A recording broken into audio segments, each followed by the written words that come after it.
Breaking news. This past week, Joe Biden's brain turned 78 years old. And to say that that is very apparent is an absolute understatement. And for further evidence of that, here is a clip of Joe Biden from his press conference last week. Governors need to be able to get funding when they need to and bring their National Guard into play.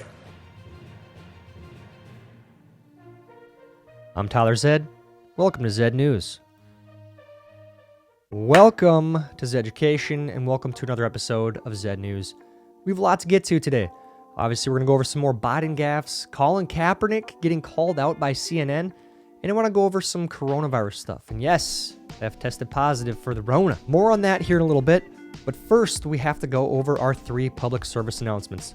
If you are new here to ZED News, every episode we have public service announcements. And today, we're going to start off with this first public service announcement. If you are going to lie, make sure people can't verify that you did indeed lie. Take, for example, this blue check mark. A source at NASA just fumed about Mike Pence and Karen Pence hanging around the Kennedy Space Center without masks for the SpaceX launch on Sunday. Did they at least wear masks for part of the time? Of course not. How dare they? They didn't wear masks the whole time at the Kennedy Space Center? Unbelievable, but hey, again, make sure people can't verify you're making sources up, because there's photos, multiple photos of them with masks on, interacting with people with masks on. Lie better, blue check mark. You're better than this. You're better at lying than this. Come on. Public service announcements. Number 2. If you want to learn how to be a badass, go take lessons from this guy as he jumps into the pond and he whips out an alligator who tried to take his dog. Not only that, the cigar is still in his mouth. Didn't even come out. Saves his pup. That is how to be a badass. Didn't even lose the cigar. Public service announcement number 3. I've said this in previous videos, I think 3 or 4 times now. If you are on Facebook or Instagram and you are getting messages from somebody that has the name Tyler ZED or has photos of me, asking for money or asking for your information to join a raffle or whatever it may be, that is not me. I only have one page on each platform, and if they're doing that to you, it's not me. So please go follow my real pages and report the other ones. It's not me. And also, before we get into today's news, as always, please subscribe to this channel and please click the bell for notifications when new videos are uploaded. Now, onto some recent developments with COVID. Before I tell you about my experience with the virus, let me just reiterate once again, and I think I speak for everyone, that we are all sick and tired of the double standards and the hypocrisies that have come with this whole pandemic. For instance, Gavin Newsom in California. Due to the rise in COVID cases, California is issuing a limited stay-at-home order. Non-essential work and gatherings must stop from 10 p.m. to 5 a.m. in counties in the purple tier. This will take effect at 10 p.m. on Saturday and remain for 1 month. Together, we can flatten the curve again. And there's Gavin Newsom, not at home, at a dinner, no mask, with people outside of his household, having dinner, breaking his own rules. You gotta love it. You love the double standard. And then you have people from MSNBC like Chris Hayes who tweeted stuff like this. Honestly, don't know what to say. We're all human beings with people we love that we want to see. But increasingly, the entire Republican Party has basically taken the side of the virus and are actively trying to spread it. Also Chris Hayes. Lots of people need this right now. Keep those masks on and do it outside. And he's promoting people going out and gathering close together, celebrating Biden-Harris. Wow, Chris, it's like you took the side of the virus. You're letting people go out and spread it to each other? Unbelievable. And I don't need to remind you that this entire year, everyone in the media has been against Trump when it comes to the virus. Specifically, things like this. Fact check. Coronavirus vaccine could come this year, Trump says. Experts say he needs a miracle to be right. Well, the miracle happened and Trump was right. There's multiple vaccines that are almost ready to go by the end of this year. This entire year, they have used the pandemic against Trump, and they're still using it to push their own agendas. And we're going to get to that here in a second too. But first, my experience with the virus. Yes, I have tested positive for the RONA, and obviously I'm well enough right now to make a video. And I made a video on Sunday. I was sick. The first day, I was not feeling too good. It was like having the flu without the nausea. I woke up, I had the sweats, I was really weak, really achy, I had a cough, but each day since, I've gotten better. But again, the science says that that was going to happen. I'm young, I'm healthy, no pre-existing conditions. That demographic on the numbers says that that was going to happen, that I was going to be fine. Now, that's not to say that everyone would be fine my age. They might not know they have pre-existing conditions. But again, all you got to do is look at the numbers and say, hello, why are we locking everything down for people my age, people a little bit older than me? And I continue to maintain my stance that I've had this whole time.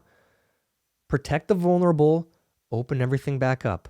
Protect the vulnerable, open everything back up.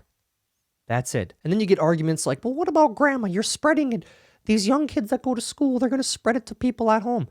If they have people at home that are vulnerable, you go back to my principle. Protect those people at home. If there is a vulnerable person at that kid's home, maybe that kid should stay home then. It's that simple. Protect the vulnerable. There's ways to do that until there's a vaccine. And then you have the next argument. Well, what about hospital capacity? Here's why that makes me really, really pissed. Back in March and April, we had our first lockdown, and that was to flatten the curve so the hospitals could prepare. They could get the capacity to handle the influx of patients. Now, we've had almost 6-7 months to this next spike in cases, which we knew was coming. You go through the history of pandemics, and you know there's going to be a second spike. You know there's going to be a second spike. We've been talking about this the entire year. Why are places like Minnesota and all these other places that are locking down, how come they weren't prepared to handle this? What were you doing the last 6 months? Now we just need to lock down again and we need to flatten the curve again, like Governor Newsom says? How come you didn't have a plan to have the guard in place and have a whole separate hospital for COVID patients? Why? Why have you not set that up? You had 6 months to do it, but now you want to lock us down again? Why? This is your incompetence.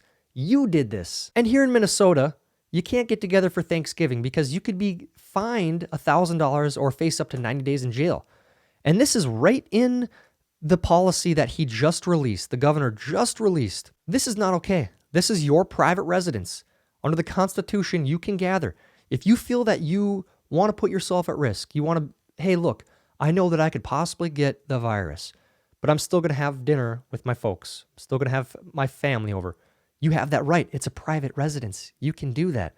To say that you're going to get a $1,000 fine or 90 days in jail, that's not okay. That's absurd because of their incompetence for the last 6 months to fail to prepare the hospitals. And in places like Pennsylvania, now they're telling you that you have to wear a mask in your own house. And now one of Joe Biden's COVID advisors says that the U.S. lockdown of 4 to 6 weeks could control pandemic and revive economy. Instead of the principle of protecting the vulnerable, because we know, you look at 70 plus, you look at people with pre-existing conditions, those are the people that we don't want getting the virus. We know this. That's who we don't want getting it. But instead of just protecting them, make everybody suffer. Lock it all down for everyone. People lose jobs, people can't make payments, people start panicking, they start going to the stores to buy toilet paper again. People start losing their minds when you do this. So why? Why are we doing it? And why are people so apathetic and so okay with this, for letting this happen? And let me just remind you of what happens when we trade any amount of liberty for safety. Because this happened back in the early 2000s after 9/11. We traded liberty, we traded our privacy, and we got the Patriot Act. And you know what happens under the Patriot Act?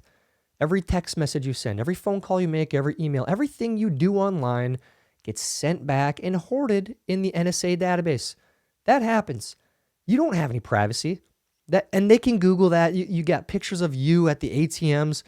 All of that is searchable by our own government. That is not okay. But that's what we accepted. We traded that off for safety. And then we got 2 endless wars that are still going on. Trillions of dollars, thousands of American lives. Yeah, that's what happens. So what's going to happen now that we're trading our liberty and we're accepting this? We're being apathetic. We're being, so okay, let's lock ourselves down. Let's make thousands, millions unemployed. Let's be okay with this. Now, what are we going to get in return? And I'll tell you exactly what we are going to get.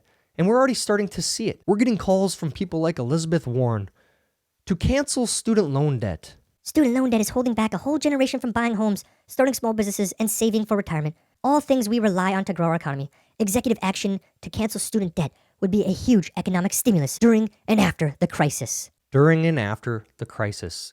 Using the whole pandemic, the lockdowns, the financial hardships because of those lockdowns as a way to cancel debt. And soon after this passes, if Joe Biden assumes office, then we will start seeing the push for things like socialized medicine. And then that will be pushed because of the pandemic, because everyone was sick, because, hey, look, it's not fair. Everyone, pre-existing conditions, everyone got it. Millions of Americans, yeah, we just got to socialize medicine. I'll guarantee it. I'll guarantee it because this is what we did. This is what we traded off. And are you okay with this? Are you okay with these policies saying that you can't gather for Thanksgiving, or it being used, continually being used to push other agendas? Are you okay with this? Let me know in the comments. Also, if you have had the virus as well, let me know in the comments too. Let us know how your symptoms were. Let us know if you were healthy beforehand, if you had any pre-existing conditions. Did you show symptoms? Was it bad? Let us know in the comments. But today I want to leave you on a brighter note. So we're going to go over some more Biden gaffes. But first, I want to go over Colin Kaepernick, who looked really, really, really foolish and was made to look foolish by CNN. They called him a liar pretty much. Recently, Colin Kaepernick has been campaigning to get a cop killer out of prison, saying that he was wrongfully accused. Here's a clip of him calling for the release of this guy. He had no record before he was arrested and framed for the death of a Philadelphia police officer. Since 1981, Mumia has maintained his innocence. His story has not changed. Mumia was shot, brutalized, arrested, and chained to a hospital bed. The first police officer assigned to him wrote in a report that the male made no comment, as cited in Philly Mag. Yet 64 days into the investigation, another officer testified that Mumia had confessed to the killing. Mumia's story has not changed. He's innocent, guys. He's innocent. Colin Kaepernick is the hero. He's trying to save an innocent man, a cop killer, a alleged cop killer from prison. Let him out, guys. Let him out. But here is CNN telling Colin Kaepernick, sorry, bud, you're full of BS, and here are the facts. This is a subject I know a little something about. You could say that I literally wrote the book. This book. 2008, I co-authored Murdered by Mumia with Danny Faulkner's widow, Maureen. It was briefly a New York Times bestseller. By the way, neither of us accepted any proceeds from the sale of the book. So here's the short version based on trial testimony.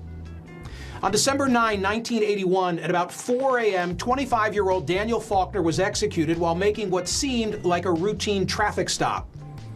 Faulkner pulled over the brother of Abu Jamal, a.k.a. Wesley Cook, who was driving his car the wrong way on a one-way street. Abu Jamal was then working as a taxi driver. He saw the police stop from across the street. And 4 eyewitnesses testified at trial as to what happened next. Their testimony portrayed a horrific sequence. Abu Jamal ran across the street, shot Officer Faulkner in the back, and then finally between the eyes.